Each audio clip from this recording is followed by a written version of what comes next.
The Australian pop singer Betty Who identifies herself as queer, recently revealed on the podcast Made It Out that she is in a relationship with a man.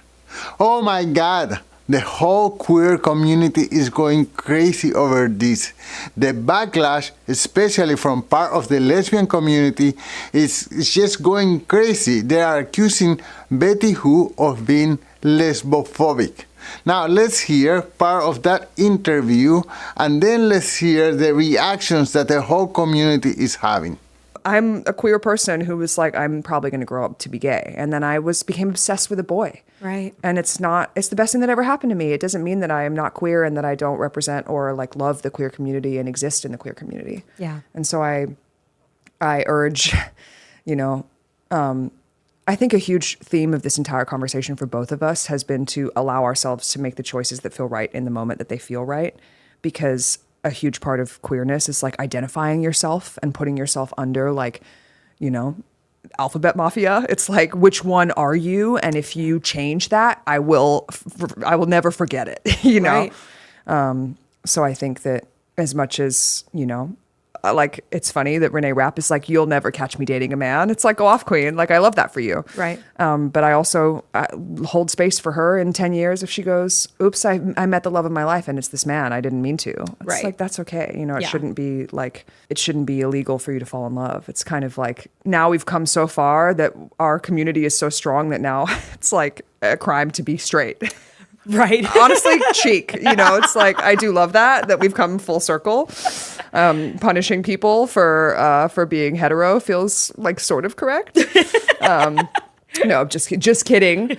Honestly, I guess as an heterosexual man, I didn't find this interview at all shocking. Just a regular person talking about her sexuality. Well, one day she likes girls, then the next day she likes boys. No big deal in our society, in everyday society, that we see all kind of strange scenes. These scenes actually kind of boring. But the backlash from her community, let's check that out. So if you're a bisexual woman, particularly a white bisexual woman, this is the kind of rhetoric that even under the guise of joking will get you called lesbophobic, because it is lesbophobic, because you're making the argument that it's still queer to fall in love with a man, and that in fact it's lesbians who have a problem with your attitude about it who are the real bullies, because in your mind, it's actually more evolved to be open to the idea of falling in love with a man. No, keep that shit to yourselves. Learn to fight for something for queer people that isn't just your personal social capital in the community. But for me, what grinds my gears as a singularly gay person, I don't have the social fallback, the social safety net of being like, well, I am married to like a straight white man.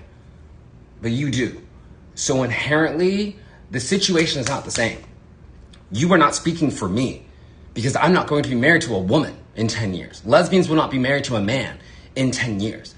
So sorry, girl, I don't know why the fuck you're talking about this. I don't know why the fuck you would go on a lesbian podcast and say, basically, well, no one's really a lesbian.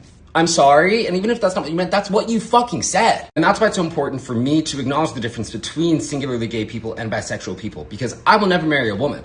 I don't have heteronormativity to fall back on. You have a privilege that lesbians do not have. So why the fuck are you speaking on that? And to imply that like, oh, well, like every lesbian just like hasn't met the right man yet? I'm sorry, like the only person who's ever told me that was a homophobe. As you can see, people are calling her lesbophobic.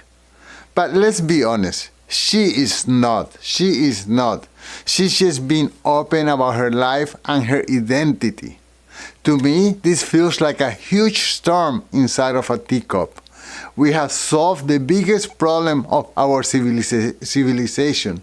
Most of us have food, shelter, and safety. So now we blow up smaller issues into huge culture wars. We turn pronouns, labels, and sexual preferences into big existential threats. Prosperity has given us security, but it has also given us the time to fight battles that may not even exist. So what do you think? Is this an overreaction, or is this a real issue? Please let me know in the comments below. But before you go, don't forget to sign up for our newsletter at alainguillot.com/newsletter so that you would never miss an episode. Thank you so much for watching, and until next time. Peace.